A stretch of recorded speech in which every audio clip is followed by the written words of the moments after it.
Marah itu tidak salah. Yang salah itu kalau jadi pemarah. Marah itu dibolehkan. Yang nggak boleh terlalu sering marah-marah. Marah sekali atau dua kali menandakan kalau kita itu sehat. Tapi kalau keseringan marah berarti mental kita lagi bermasalah. Marah itu muncul akibat dari ketidaksabaran. Ketidaksabaran muncul karena apa yang kita harapkan tidak sesuai atau tidak berjalan sesuai dengan kenyataan. Semua orang pasti punya rasa marah, dan itu baik bila dilakukan pada kondisi dan porsi yang tepat.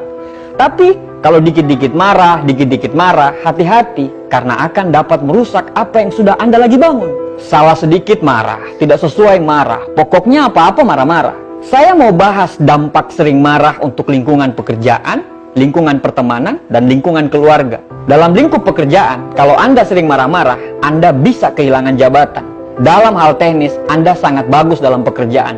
Tapi, bila Anda tidak menguasai emosi, Anda tidak akan bisa menjadi pemimpin. Kalaupun Anda menjadi pemimpin, Anda mungkin ditakuti, tapi jangan pernah berharap untuk dihormati. Untuk mendapatkan pekerjaan, mungkin skill yang kita punya bisa memudahkan kita untuk mendapatkan pekerjaan itu.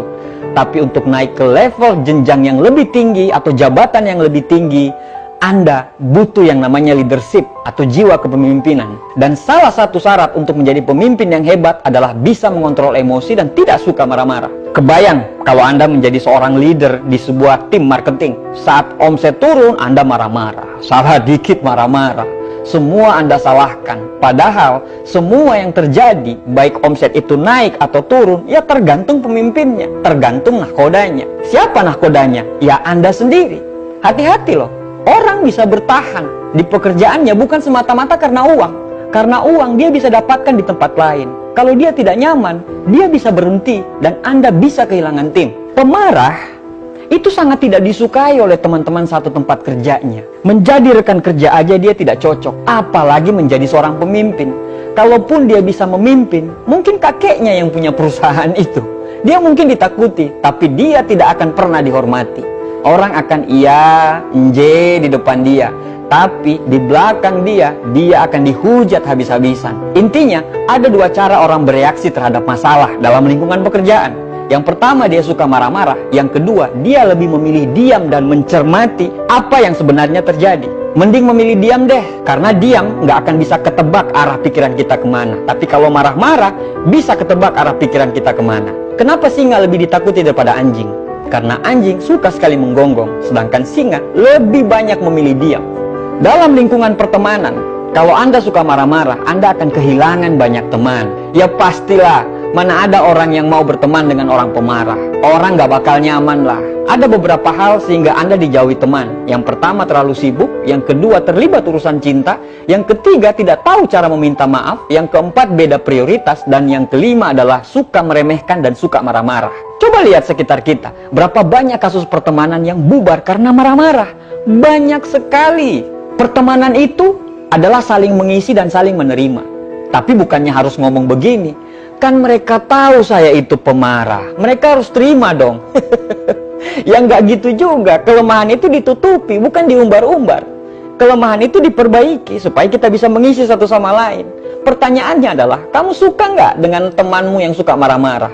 Nggak suka kan? Nah begitu juga dengan temanmu. Temanmu juga nggak suka orang pemarah. Jadi perlakukanlah temanmu sama seperti kamu memperlakukan dirimu sendiri. Kita bisa sukses di kemudian hari karena kita punya lingkungan yang mendukung. Salah satunya adalah teman. Janganlah marah-marah mulu. Lindungilah dan peliharalah temanmu. Anything is possible when you have the right people there to support you. Semuanya akan menjadi mungkin Anda raih bila Anda memiliki orang-orang yang tepat dalam mendukung Anda. Jagalah pertemanan, karena pertemanan itu ibarat sebuah buku. Hanya butuh beberapa detik untuk membakarnya, tapi butuh waktu tahunan untuk bisa menuliskannya kembali. Dalam lingkungan keluarga, Anda akan kehilangan respek dari anak dan keluarga Anda apabila Anda sering marah-marah. Like father, like son. Bapak yang pemarah akan membuat anaknya tumbuh menjadi pemarah. Lingkungan keluarga jadi nggak nyaman. Harusnya lingkungan itu menjadi surga dunia bagi kita.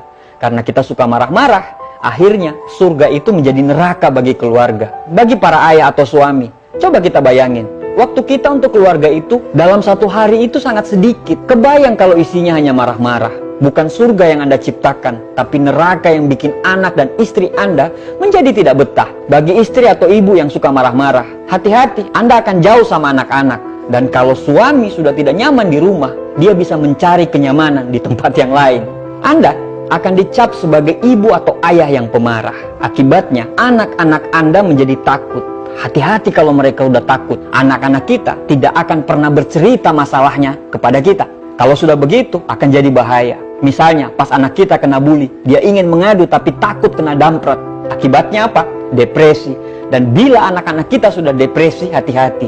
Dia akan melakukan hal-hal di luar kontrol kita. Pas anak kita nilai matematikanya selalu jelek, kita marah-marah. Padahal bisa jadi dia lemah di matematika, tapi mungkin dia kuat dalam mata pelajaran yang lain.